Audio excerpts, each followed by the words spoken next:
그 댓글에 아까 보니까 어떤 분이 그런 말씀을 하시더라고요. 대통령이 왜 외롭냐? 주변에 참모들 뭐 수백 명이 보조하고 있는데 외로워요. 아, 그럼요. 왜냐하면 저희가 외롭다는 뜻은 뭐냐면 뜻을 가진 사람이 어떤 구국의 행동을 할 때 사람은 많은데 자기의 뜻을 이해하고 함께 해주는 사람이 없으면 얼마나 외롭겠습니까?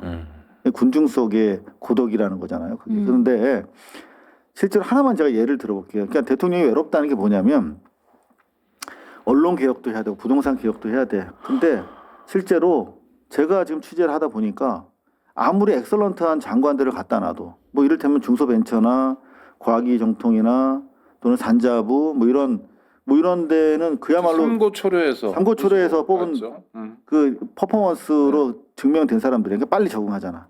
그런데 그냥 일반 행정 관료들은 관료들 가락이 있어요. 그리고 대통령 앞에서 뻔한 거짓말도 하잖아요. 엉뚱한 소리 하고요. 그러니까 이거를 하라고 해도 욕 먹거나 아니면 내가 이렇게 무리하게 나갔다가 무슨 소송 걸리거나 그럴까봐 그냥 수세적으로 수동적으로 시키는 것만 그나마 하는 척하는 사람들이 아직 있단 말이에요. 그러니까 이를테면 대통령은 전 사회적으로 빨리 일해야 될 것들이 너무 많은데 비단 하나 예를 들면 부동산도 해야 되는데 부동산 하다 보니까 가짜 뉴스가 있어. 그러니까 뭐 이를테면 대통령이 그저께 SNS를 통해서 막 하잖아.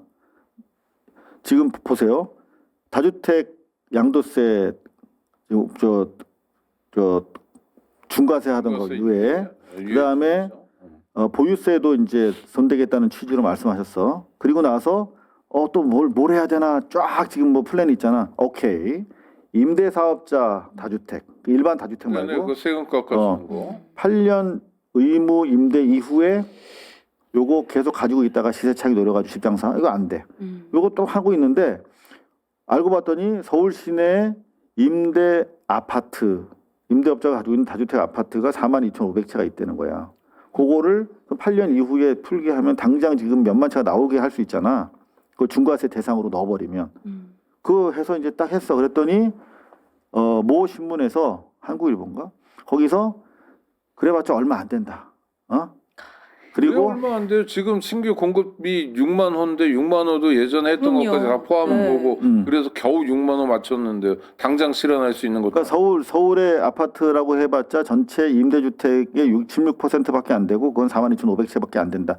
그래서 이거 풀어준다고 해가지고 이게 매물이 나온다고 해가지고 헐. 이게 집값 안정화에 영향을 미칠지 미지수라고 하는 지적이 다수다. 이런 식으로 보도를 한 거야. 그거는 저 돈 받아 먹은 기사 수준이에요. 왜냐하면 4만 호만 신규 공급 4만 호를 지금 대한민국이 모든 역량을 동원해도 안 돼요. 못하지 갑자기. 10년 있어야 되고 뭐 이런 거예요. 그런데 지금 당장 멀쩡한 아파트 4만 호가 나온다고요? 시장에? 금매로.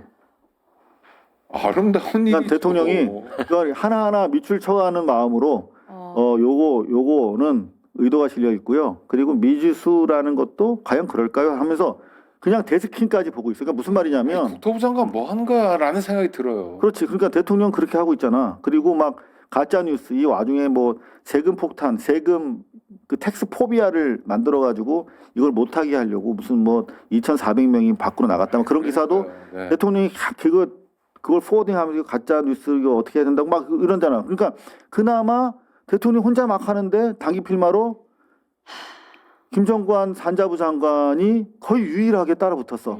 그래서 대한상의 등 6개 경제 재단체장들 불러가지고 경고하고 막 이런 내용 뭐 감찰을 하겠다라고 하고 처벌하겠다고 하고 그리고 대통령이 이게 딱 하면 옆으로 딱 와줘야 되는 거야. 산자부 장관처럼. 근데 아쉬운 거는 원래 문화부 장관이 문체부 장관이 딱 와가지고 그러면 그런 가짜 기사 쓴 언론사들 그다음에 한국경제처럼 주가 장난친 놈들 우리가 그러면 만산 1조 3,580억 하는 정부 광고 너희들 줄 때 페널티 줄 거야. 이게 액션으로 딱 따라 붙어야 되는 거예요. 이렇게 그 편대처럼 이렇게 해서 쫙 대통령이 나가야 되는데 맨날 대통령 혼자 있고 둘러보면 아무도 안 따라오니까 그래서 대통령이 외롭다는 거예요. 그리고 쭉 부처 장관들이 계속 옆에서 지원 사격하고 한 발짝 더 나가기도 하고 대통령한테 영감을 주기도 하고 어떤 이게 예측 방향을 제시하면서 그리고 쭉 이거를 후위에서 보병처럼 탱크 사단처럼 후위에서 아니 탱크 사단은 전방이구나.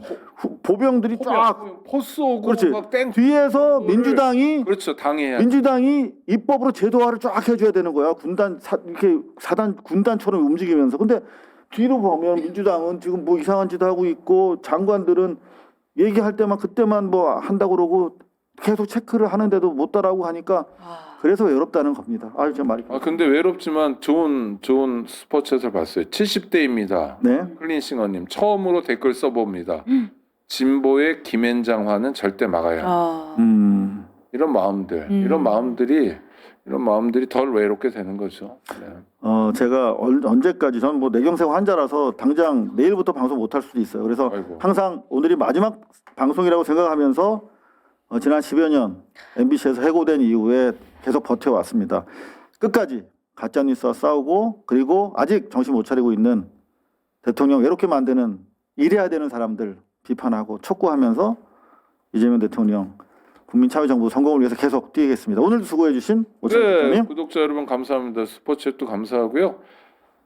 성과를 내자고요. 지금 2026년 2월에 우리가 성과 못 내면 진짜 후속 세대들한테 죄 짓는 거다 이런 마음으로 힘을 모으고 성과를 내갔으면 좋겠습니다.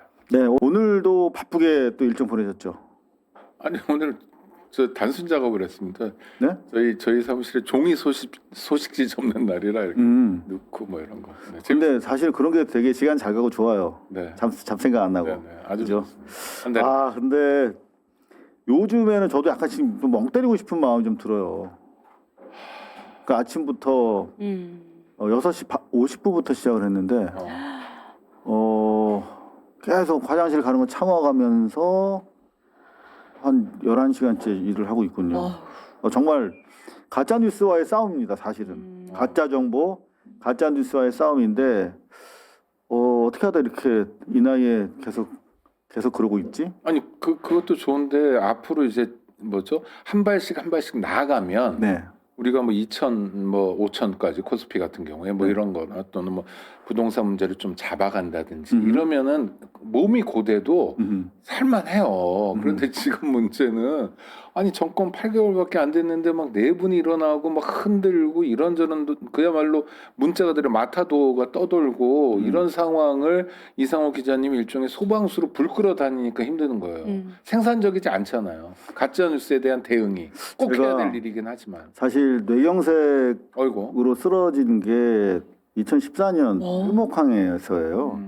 그때 원래 몸이 안 좋았는데 네. 딱 내려갔더니 허지연 기자 우리 기억하시겠지만 다 가짜 뉴스야. 그러니까 우리는 구조되는지 알고 갔다가 이제 안 돼서 그날 밤에 간 거거든요. 네. 분명히 TV에서 이 꽃갈콘처럼 된 거, 이 부력, 이거를 배에다 묶어놓으면 이게 하나의 이렇게 공기 주머니가 35톤인가를 버틴다고 그랬어. 그래서 무수하게 달았어요. 그래서 그걸로 버티고 있는 줄 알았어. 아니, 그리고 그래서 우리가 희망을 걸고 네. 정말 그래도 천만다행이라고. 그래서 저희 고발뉴스 레이 차 있거든요. 지금도 레이를 3대 바꿔가면서 계속 우리 레이만 타고 있어. 거기에 4명인가 5명 타고 내려갔어요. 그래서 딱 현장에 간 순간 이제 팽목항에서 또 현장까지는 또 배 타고 한참 가야 되니까 새벽에 도착했는데 CCTV가 좀 현장을 보여주고 있더라고. 딱 보니까 이 꽃갈콘이 부력을 받으려면 이렇게 우리 그 낚시할 때 추처럼 서 있어야 되잖아. 네. 그리고 한 반 이상 잠겨 있어야 되잖아. 근데 다 노출돼서 누워 있는 거야. 그 무슨 말이야? 다 거짓부렁인 거야. 부력은 무슨 부력? 모든 게 현장에 가니까 다 거짓말이야. 그래서 거기 이제 3개월 있으면서 처음에 한 보름 동안은 잠을 못 잤어요. 네. 계속 가짜 정보들이 워낙 많아가지고 그거랑 싸우면서. 근데 사실 제가 청와대 출입하면서 정말 안타까운 게 청와대는 공식적인 정치적 사안, 특히 당과 관련해서는 이분이 있을 때 말을 할 수가 없어요. 그렇죠. 그러니까 불가피하게 저는 취재는 다 됩니다만 들은 대로 쓸 수가 없어. 그래서 최대한 제가 취재를 다 해서 관계자 또 뭐 고위 관계자 무슨 핵심 뭐 이러면 또 특정될까봐 네. 관계자에서 느슨하게 사실 기사를 씁니다만은 대통령은 입이 있으되 말을 할 수 없다는 이유를 가지고 가짜 뉴스가 너무 많아요. 그리고 제가 오늘 썸네일에서도 내 김어준 씨 또 거명을 했는데 저는 김어준 씨에 대해서 계속 이렇게 지적하고 싶지가 않아요. 지금 우리 대통령 청와대 뉴스가 너무 많기 때문에 할 얘기가 많은데도 지금도 김어준 씨 얘기를 해야 되는 상황이 근데 오늘 오전에도 답답한 계속 가짜 뉴스를 지금 막 답답한 퍼뜨리는 거죠. 거야. 그러면서 심지어 막 청와대를 공격해. 그 제가 팽목항에서 가짜 뉴스와 싸우던 심정으로 지금 저 하루하루 싸우고 있거든요. 여러분들 특히 네. 좀 반복되는 부분이 있어서 좀 언짢고 불편하시더라도 깊은 양해 부탁드립니다. 정권 초반에 대통령과 청와대가 가짜 정보, 의도가 있는 가짜 뉴스로 흔들려서는 안 된다라는 생각입니다.